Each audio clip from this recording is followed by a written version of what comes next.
ঘুম থেকে উঠে বাইরে বের হতেই দেখতে পায় তাদের পুরো গ্রাম চারদিক ঘিরে ফেলেছে একদল অপরিচিত এবং ভয়ঙ্কর যোদ্ধা। এসব দেখে জ্যাগুয়ার দ্রুত তার স্ত্রী ও সন্তানকে নিয়ে পাশের গভীর কুয়ার কাছে ছুটে যায় এবং একটি দড়ির সাহায্যে তাদের কুয়ার নিচে নামিয়ে দেয়। এদিকে ততক্ষণে গ্রামের মানুষদের উপর আদিবাসীরা আক্রমণ শুরু করে দিয়েছে। কেউ বুঝে ওঠার আগেই গ্রামের ঘুমন্ত মানুষদের টেনে এনে এলোপাথারি পিটাতে থাকে এবং তাদের বন্দি করতে থাকে। কেউ পালাতে চাইলে তাকে সাথে সাথে হত্যা করা হচ্ছে। এসব দেখে জ্যাগুয়ার দৌড়ে তাদের বাঁচাতে চলে আসে আর আদিবাসীদের সাথে যুদ্ধ করতে থাকে, কিন্তু জ্যাগুয়ার তাদের সাথে পেরে ওঠে না।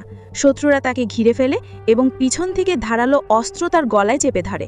এতে জ্যাগুয়ারও তাদের হাতে বন্দী হয়ে যায়। ঠিক তখনই জ্যাগুয়ার দেখতে পায় তার বাবা ফ্রেন্ডিস্কাইকে ওই আদিবাসীরা বন্দী করে নিয়েছে। এরপর জ্যাগুয়ারের সামনেই নির্মমভাবে তার বাবার গলা কেটে হত্যা করে আদিবাসীরা। এসব দৃশ্য জ্যাগুয়ারের অসহায়ভাবে ব্যাখ্যা ছাড়া আর কিছু করার ছিল না।